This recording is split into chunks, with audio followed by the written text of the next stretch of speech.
You're on. Okay. So at this point, you've had the mounting brackets mounted to the base. So what we're going to do is we're going to take the cutter and we're going to fit it on top of the mounting brackets.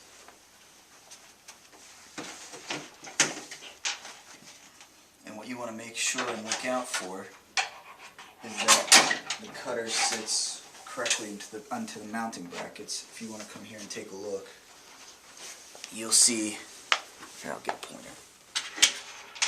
You'll see that the channel of the base extrusion matches up with these grub screws, so it's actually going to fit down in and lock it in place. So before we do that, we want to make sure that that happens for all 4 mounting plates. Once that's okay, then we can go ahead and mount our outer fixing blocks.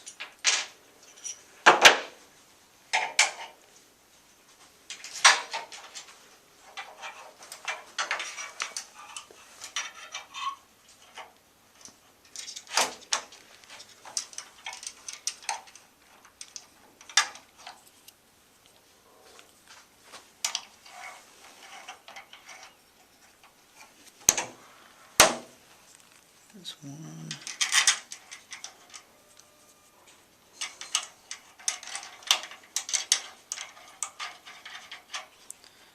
Okay, and we can leave these loose for now. We don't have to really tighten them. That's good. And then over to the other side. Same thing.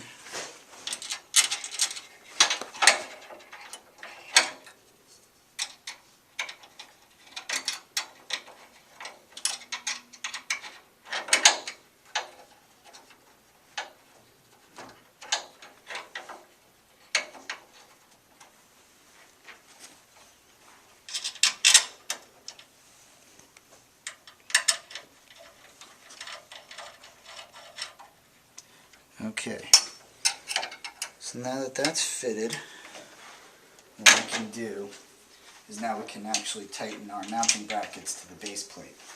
And again, you want to start from one end and work across. And as a reminder, it's just to make sure that as you're tightening these, that the grub screw doesn't ride up underneath the base. If that happens, then this is going to want to pop up like that. So. And all you have to do when you tighten these down is just to get them snug, and then work the back side.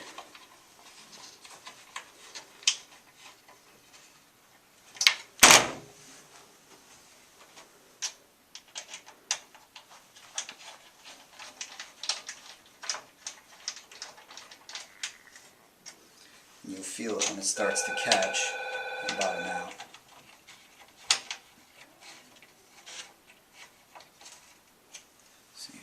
So you don't need a lot of tension here to hold these in place.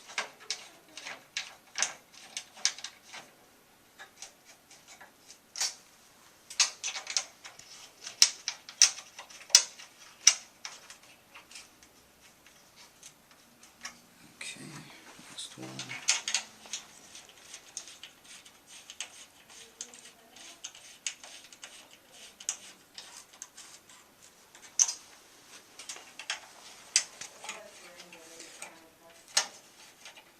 Now for this setup, I've reset all my mounting plates so I could show you the proper way to go back and reset all the mounting plates. So let me get a piece of copy paper.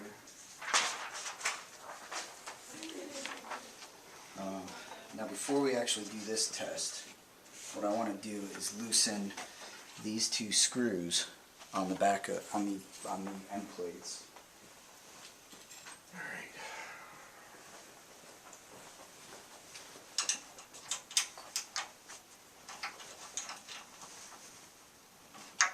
And it's only going to take, maybe a quarter turn or so.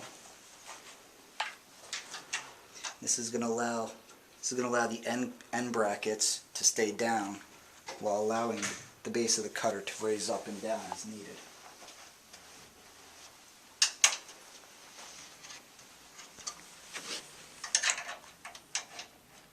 Okay, so what we do is we take our piece of copy paper and we can get a general overview of where we're getting loose spots.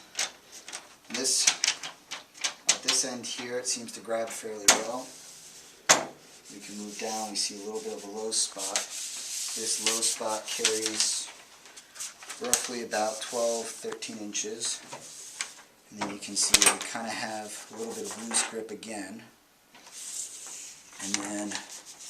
And then again we have a lot of grip towards the end. So it's a pretty similar adjustment, a pretty common adjustment to make. So what we do is we go back to our first bracket. We're going to go back to our first bracket. And we're going to raise it up.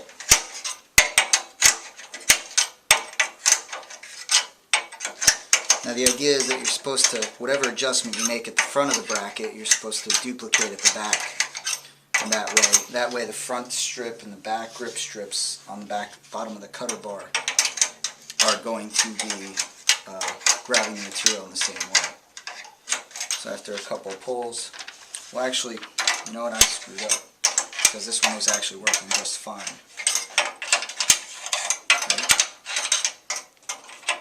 Hey, it's a flip video, what can I say? Let's start this off. Okay, so we've still got pretty good grip here. So we'll go down, we'll go into that low spot. That low spot's right underneath the second bracket. So we'll adjust the second bracket here.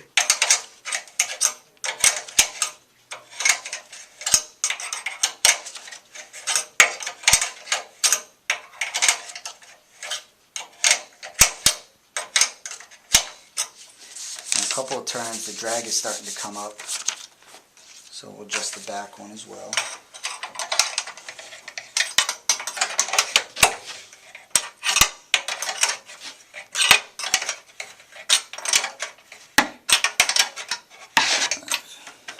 You see, okay, so now we're starting to grab, but I just know from personal touch that the front strip is still really not grabbing well. So I'm going to give that another couple of swings. And that's a lot better. Now we can move down. There's a little bit of a low spot here, but there's probably not much we're going to be able to do to adjust that. But you can see now we've kind of gotten a new low spot right over this bracket right here. So we're going to adjust that as well. And the idea when you're making these adjustments is that you start from one side of the machine and go across, and then check again from the right side of the machine.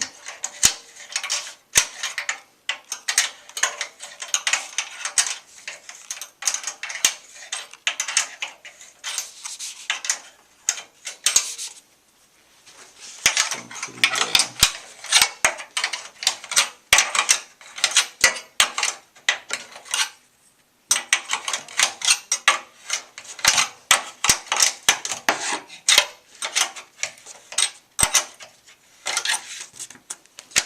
Okay, so we're starting to grab pretty well there. Just a little bit more in the front. There we go. And then we'll just make sure that our last bracket's holding at the end. And that's pretty good. It's less grip than the other ones, but that would still be acceptable to me. So then what we'll do is just one last time we'll go back and make sure that the ones in the beginning still have some kind of grip. And it looks like they've got a little bit less grip now, so we'll come back and do this adjustment again, and we don't have to do as many turns.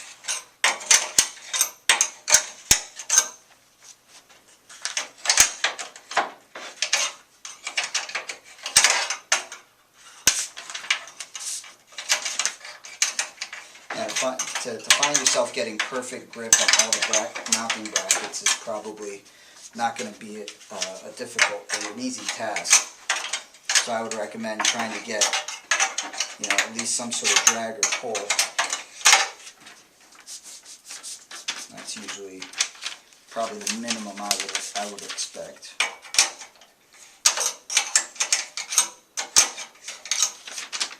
So that's better. And the more you adjust one bracket and raise it up, the more it can affect the other brackets in the system. So once you start making adjustments, that's why we want to go back and do it one more time just to make sure. There. And we'll take that as well. And come back here. So now we've got the whole length of the cutter bar pretty much grabbing the thinnest of materials. So the last thing we want to do then is come back and tighten those screws that we loosened lower.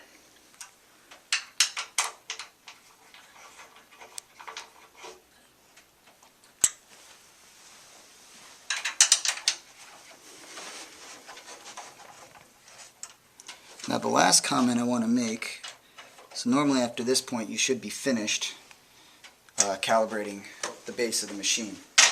But the one last thing I would mention is that if you are running into problems, it could be because the settling knobs on either end of the machine are tilted upward. So you can see when these knobs are loose, you can easily have a very big gap in the cutter bar. So the idea is to loosen them, raise, and then let the bar settle, and then tighten them down before you go through your adjustment process. So that should be it. From there, mount the tabletop and you're good to go.